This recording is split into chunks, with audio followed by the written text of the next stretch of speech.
आपका स्वागत है हमारे डरावने और रहस्यमयी चैनल में, जहां पर हर कहानी एक नई उलझन और रहस्य छुपाए हुए होती है। क्या आपने कभी सोचा है क्या होता है जब तंत्र मंत्र, अंधविश्वास और भूत प्रेतों के बारे में हमारी सोच असलियत में बदल जाए? जब आपकी कोई गलती आपकी जिंदगी को बदल दे तो क्या होगा? आज की कहानी एक ऐसे दो दोस्तों की है जिन्होंने अपनी जिज्ञासा को शांत करने के लिए भूत प्रेतों को सिद्ध करने की कोशिश की। क्या हुआ जब उन्होंने एक तांत्रिक के कहने पर भूत सिद्ध की? क्या वो सच में एक खबीस से मिले? क्या उनका डर उनके सामने आकर खड़ा हुआ? आज हम आपको सुनाएंगे एक ऐसी कहानी जो दिलों में डर और दिमाग में उलझन छोड़ जाएगी।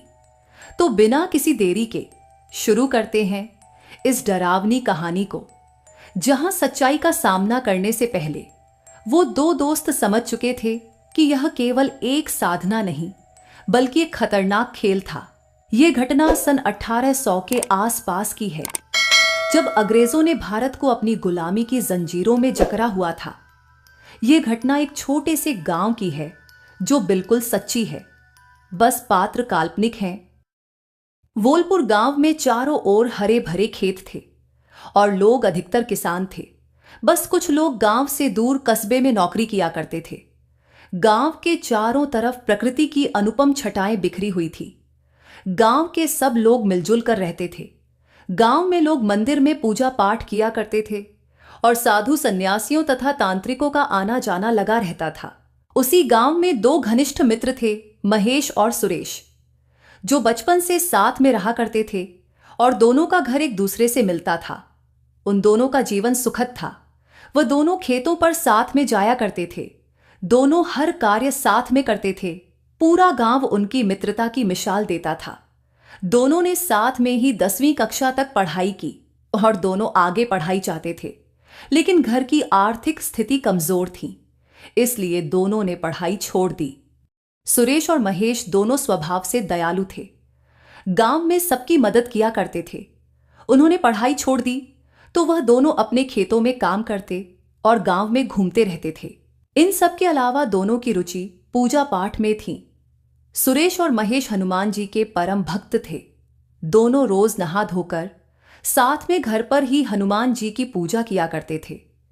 जिस तरह दोनों मित्र एक दूसरे से प्रेम करते, उसी प्रकार दोनों के घर के सदस्यों में भी प्रेम भाव था। सुरेश और महेश दोनों मित्र हनुमान जी की पूजा रोज किया करते थे। दोनों रोज 11 बार हनुमान चालीसा का पाठ किया करते थे। मंगलवार को व्रत करते। गांव में हनुमान जी का मंदिर भी है, वहां भी दोनों जाया करते।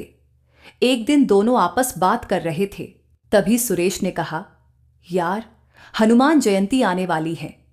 हमारे पास इतने पैसे नहीं हैं कि हम हनुमान जी को भोग लगा सके और एक ब्राह्मण को भोजन करवा सके। महेश उसकी बात सुनकर चिंता में कहने लगा कि सही कहा, लेकिन अभी हनुमान जयंती को आने में अभी 1 माह बाकी है। तब तक हम एक काम करते हैं, रोज हमें घर से खर्चे के जो पैसे मिलते हैं उसमें से थोड़ा थोड़ा बचाकर इकट्ठा करते हैं। सुरेश ने कहा, हां, महेश सही कहा।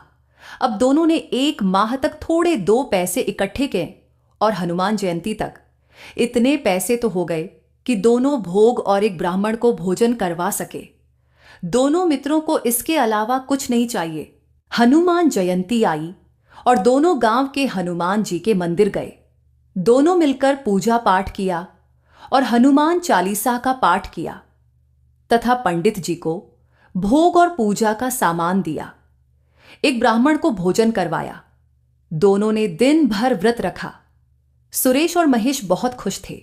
ऐसे ही दोनों मित्र हनुमान जी की भक्ति किया करते करते दिन गुजर रहे थे। एक दिन सुरेश और महेश दोनों खेत में बातें कर रहे थे, तो तभी महेश ने अपने मित्र सुरेश से कहा, क्यों ना हम किसी भूत प्रेत को सिद्ध करें। सुरेश के मन में भूत प्रेत सिद्ध करने की बड़ी जिज्ञासा थी। उसने आगे कहा कि भूत से हम अपने हर कार्य को करवाएंगे। अब महेश भी भूत सिद्ध करना चाहता था। महेश बोला, लेकिन हम भूत सिद्ध कैसे करेंगे? हमें भूतों की पूजा कहां आती है और बिना सिद्ध मंत्र के हम भूत कैसे सिद्ध करेंगे? दोनों मित्र निराश होकर वहां पर ही बैठे थे। एक दिन गांव में एक तांत्रिक आया जो बहुत तंत्र मंत्र का ज्ञान था, भूत प्रेतों की सिद्ध के बारे में अच्छे से जानता था। उसने गांव के बाहर अपना डेरा जमाया था। जैसे ही सुरेश और महेश को पता चला कि गांव के बाहर तांत्रिक बाबा आए हैं, तो दोनों निकल पड़े बाबा से मिलने, ताकि बाबा उन्हें कोई भूत सिद्धि बताए। दोनों मित्र पहुंचे तांत्रिक के पास और दोनों ने बाबा को प्रणाम किया। दोनों मित्रों ने तांत्रिक से कहा, बाबा हमें कोई भूत सिद्ध के बारे में बताऊं, हमें भूत सिद्ध करनी है, कृपया आप हमें बताइए कैसे करें। बाबा बोले, भूत प्रेत सिद्ध करना आसान नहीं है, इसमें काफी खतरा है। सुरेश और महेश दोनों ने कहा, आप हमें बताइए, हम कर लेंगे। बाबा ने भूत सिद्धि की विधि बताई। बाबा ने कहा, यह साधना 41 दिन की है। 41 दिन तक रोज रात के 10 बजे के बाद साधना करने बैठ जाना है। काला आसन और काले कपड़े पहनना है। यह साधना एकांत कमरे करे और 41वें दिन भूत सामने आएगा तो उसे तुम दोनों शराब और मांस का भोग चढ़ाना है। तांत्रिक ने आगे कहा कि यह कोई छोटे मोटे भूत की साधना नहीं है, यह भूत प्रेतों में सबसे ताकतवर छोटू खबीस की साधना है। 41वें दिन वो आएगा और वो तुम्हारा कार्य करने लगेगा। मैं तुम्हें मंत्र बताता हूं। तांत्रिक ने मंत्र बताया और दोनों निकल पड़े साधना शुरू करने। सुरेश और महेश ने भूत सिद्धि का पूजा पाठ का सामान ले लिया और दोनों रात को महेश के घर के एक कमरे में चले गए। वो कमरा खाली रहता था। दोनों ने भूत पूजा की सामग्री रखी और भूत सिद्धि करने के लिए जो प्रक्रिया तांत्रिक ने बताई वो वह करने लगे। फिर वह आसन पर बैठ गए और दोनों 2 घंटे तक मंत्र को बुदबुदाने लगे। फिर वो अपने कमरे में आकर सो गए। सुबह वहीं नित्य क्रम हनुमान चालीसा करते थे। दिन में हनुमान जी की भक्ति और रात को छोटू खबीस की साधना। ऐसे ही करते उन्हें 15 दिन हुए और 21 दिन हुए, लेकिन उन्हें भूत आने का न कुछ एहसास हुआ और न ही कोई प्रतिक्रिया हुई। ऐसे 41वां दिन आ गया और दोनों ने भूत सिद्धि का हवन किया और जो तांत्रिक ने भोग बताया वह भी दे दिया, परंतु उनके पास न तो छोटू खबीस आया न ही कोई भूत। दोनों को बहुत गुस्सा आया उस तांत्रिक पर। फिर महेश बोला, यार ये भूत पूत कुछ नहीं होता। दोनों ने यही मान लिया कि उनकी भूत सिद्धि फेल हो गई, लेकिन क्या सच में वो छोटू खबीस आया या नहीं, या फिर आएगा, ये तो समय बताएगा। अगली सुबह दोनों मित्र अपनी पूजा पाठ में लग गए। वहीं 11 बार हनुमान चालीसा पढ़ी और अपने नित्य कामों में लग गए। दोनों को तांत्रिक पर गुस्सा आ रहा था कि उसने दोनों को मूर्ख बनाया है। फिर दोनों वहां गए जहां तांत्रिक मिला था। क्या दोनों को वो तांत्रिक मिलेगा? क्या वो खबीस आएगा? क्या दोनों वापस से तंत्र मंत्र करेंगे? देखते रहिए आगे की कहानी। महेश और सुरेश दोनों मित्र वहां गए जहां उन्हें पहले वो तांत्रिक मिला था, लेकिन तांत्रिक अब जा चुका था। दोनों पैदल पैदल गांव वापस आ रहे थे और सुरेश ने कहा, महेश हम पहली बार मूर्ख बन गए। महेश ने कहा, हां भाई, उस तांत्रिक के कहने पर हमने भूत सिद्ध की सारी क्रियाएं की, लेकिन छोटू खबीज तो क्या एक चूहा तक नहीं आया। अब दोनों मित्रों ने ठान लिया कि वो अब किसी तांत्रिक की बातों में नहीं आएंगे और वो फिर से अपने कार्यों में लग गए। ऐसे ही दिन निकलते गए और वह अपनी भूत सिद्धि की गई क्रिया और भूल गए। अब दोनों ने सोचा, हम कब तक ऐसे ही गांव में घूमते रहेंगे, कोई काम देखना चाहिए। तो दोनों गांव से 5 किलोमीटर दूर महुआ कस्बे में गए। दोनों मित्रों ने काम तलाशा। दोनों को काम मिल गया। महेश को एक बनिए कि दुकान पर हिसाब किताब का काम मिल गया। सुरेश को एक जमींदार के यहां काम मिल गया। अब दोनों को नौकरी मिल गई। सुरेश महेश सुबह 7 में निकलते और रात को लगभग 10 बजे 7 आते। ऐसे ही काम के कारण दोनों इतने व्यस्त हो गए कि उनकी हनुमान जी की पूजा कम होने लगी। ऐसे ही नौकरी करते हुए उन्हें 2 साल बीत गए। अब उनकी हनुमान जी की पूजा न के बराबर हो गई। पहले जो दोनों मित्र रोज 11 बार हनुमान चालीसा पढ़ते, अब उन्हीं मित्रों को हनुमान जी की तरफ देखने का भी समय नहीं था। नौकरी की व्यस्तता में सुरेश और महेश को छोटू खबीज की सिद्धि याद थी और न ही हनुमान जी, लेकिन अब उनके सामने वो होने वाला था जो वह 3 साल पहले कर चुके थे। उसका परिणाम दोनों मित्रों के सामने आने वाला था। एक दिन सुरेश और महेश अपने काम से गांव की ओर साथ में चल रहे थे, क्योंकि दोनों एक ही कस्बे में काम करते थे और एक ही समय पर काम से छूटते थे। कभी कभी 10 से 15 मिनट ऊपर नीचे हो जाता तो दोनों साथ चलने के लिए एक दूसरे का इंतजार करते थे। तो उस दिन भी दोनों साथ में घर को निकले। दोनों अपने काम की बातचीत करते हुए दोनों साथ में चल रहे थे। रात के 10 बजे के बाद तो सब कुछ वैसे ही शांत हो जाता है।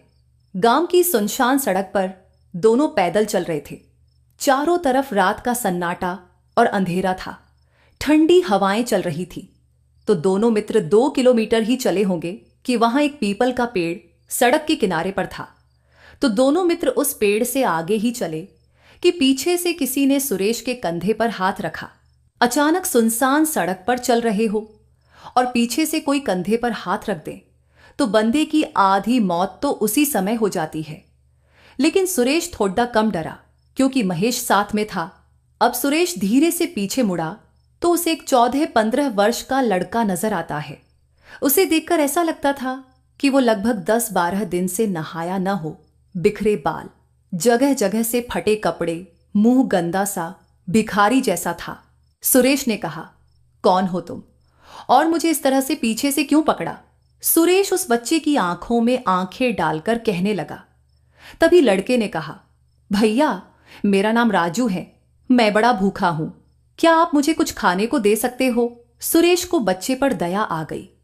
उसने अपना टिफिन निकाला, लेकिन उसमें कुछ नहीं था।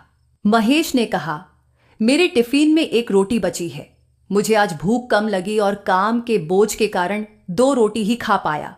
तो महेश ने राजू को एक रोटी और थोड़ा सा बचा अचार दे दिया। राजू ने ले लिया और पीपल के पेड़ के नीचे बैठकर बड़े चाव से खा रहा था। दोनों मित्र भी उसके पास बैठ गए। महेश ने राजू से पूछा, हमने तुम्हें कभी यहां नहीं देखा, तुम कहां से आए हो और कौन हो तुम? राजू ने भोजन किया और कहने लगा, मैं पास ही के मंदिर में भीख मांगता हूं और यहां पेड़ के नीचे सो जाता हूं। सुरेश ने कहा, हमने कभी नहीं देखा तुम्हें यहां, हम रोज यहां से गुजरते हैं।